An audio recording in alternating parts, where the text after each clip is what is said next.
Mari kita lihat apakah yang terkandung dalam dua ayat ini, iaitu yang pertama pada ayat ke-102, panjang terjemahannya di situ. Dan mereka mengikuti apa sahaja yang dibaca oleh syaitan-syaitan pada masa kerajaan Sulaiman, dan mereka mengatakan bahawa Sulaiman itu mengerjakan sihir, padahal Sulaiman tidak kafir, tidak mengerjakan sihir. Mereka mengajarkan sihir kepada manusia dan apa yang diturunkan kepada dua orang malaikat di negeri Babil, iaitu Harut dan juga Marut, sedang keduanya tidak mengajarkan sesuatu kepada seseorang pun sebelum mengatakan, sesungguhnya kami hanya cubaan bagimu, sebab itu janganlah kamu kafir. Maka mereka mempelajari dari kedua malaikat itu apa yang dengan sihir itu mereka dapat menceraikan antara seorang suami dengan isterinya, dan mereka itu ahli sihir tidak memberi mudarat dengan sihirnya kepada seorang pun kecuali dengan izin Allah, dan mereka mempelajari sesuatu yang tidak memberi mudarat kepadanya dan tidak memberi manfaat. Demi sesungguhnya mereka telah meyakini bahawa barang siapa yang menukarnya, iaitu kitab Allah, dengan sihir itu, tiadalah baginya keuntungan di akhirat, dan amat jahatlah perbuatan mereka menjual dirinya dengan sihir kalau mereka mengetahui.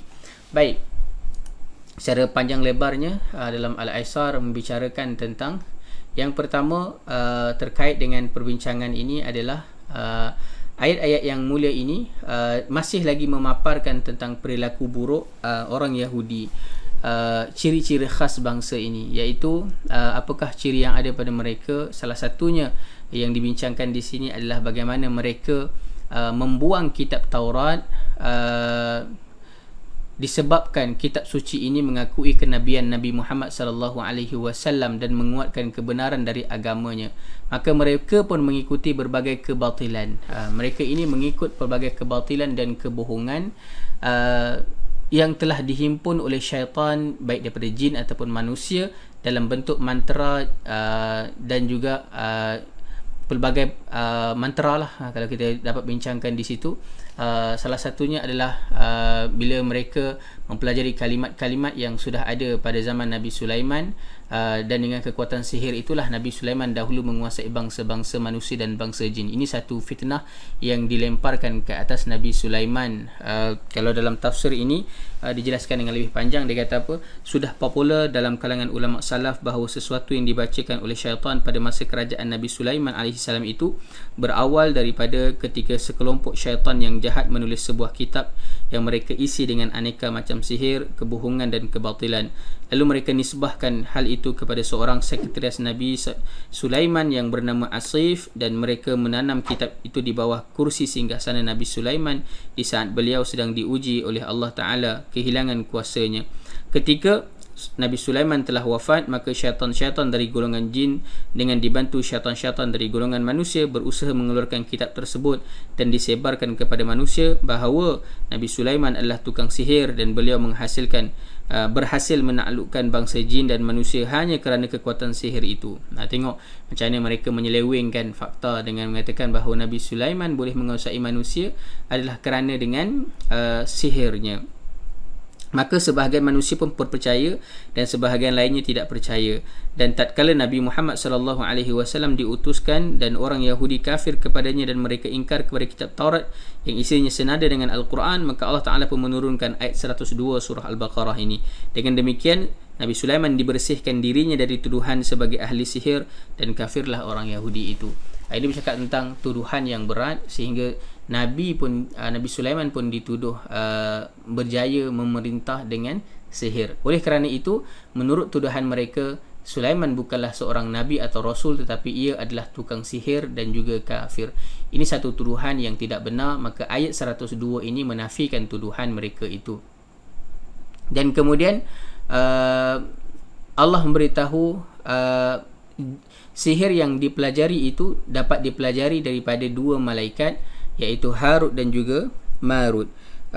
Kisah tentang Harut dan juga Marut ini juga dinyatakan dalam tafsir ini. Kalau saya dapat lihat sekejap,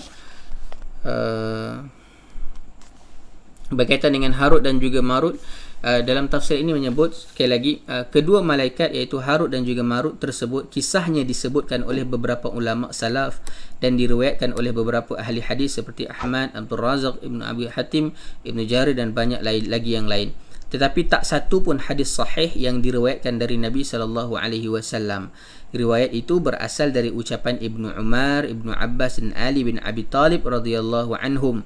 Barangkali kisah-kisah itu diriwayatkan daripada Ka'ab al-Ahbar, sedangkan dalam ayat ini hanya terdapat ungkapan dan isyarat sahaja yang secara syar'i maupun logik tidak ada halangan untuk menerima adanya kisah tersebut. So kesimpulan daripada kisah tersebut bahawa para malaikat sangat menyayangkan terhadap kelakuan anak cucu Adam yang bergelumang dosa dan juga maksiat. Mereka merasa hairan dengan kelakuan mereka yang jelek itu. Maka Allah Ta'ala menyuruh mereka untuk memilih 2 orang malaikat untuk dimodifikasikan secara insting dan tabiatnya seperti layaknya manusia, lalu diturunkan ke bumi dan diberi tugas taklif untuk beribadah kepada Allah sebagaimana manusia. Lalu dilihat apakah mereka bermaksiat ataupun tidak. Setelah mereka turun ke bumi, ternyata mereka melakukan dosa besar. Kemudian mereka disuruh memilih antara azab dunia ataupun azab akhirat. Mereka memilih azab dunia. Maka mereka ditempatkan di sebuah tempat untuk mengajarkan ilmu sihir kepada manusia. Setiap kali orang datang untuk belajar sihir kepada mereka, mereka akan menasihatinya dahulu dengan berkata bahawa mempelajari ilmu sihir itu kafir. Jika orang tersebut tetap berkeras untuk mempelajarinya, maka keduanya iaitu Harut dan juga Marut mengirimkannya kepada syaitan untuk belajar cara-cara sihir. Sebenarnya ilmu sihir itu tidak akan diperoleh seseorang kecuali sesudah ia melakukan perbuatan kufur yang amat besar. Ini bercakap tentang perbuatan kufur yang amat besar. Sihir diajarkan oleh 2 malaikat. Tadi kita dah bincangkan sedikit tentang apa yang dinukilkan dalam tafsir ini. Dan kalau kita lihat di situ, antara sihir yang diajarkan adalah bagaimana untuk memisahkan antara seorang suami dan juga seorang isteri. Tetapi harus diingat segala yang berlaku itu hanyalah dapat terlaksana dengan izin Allah Subhanahu wa taala.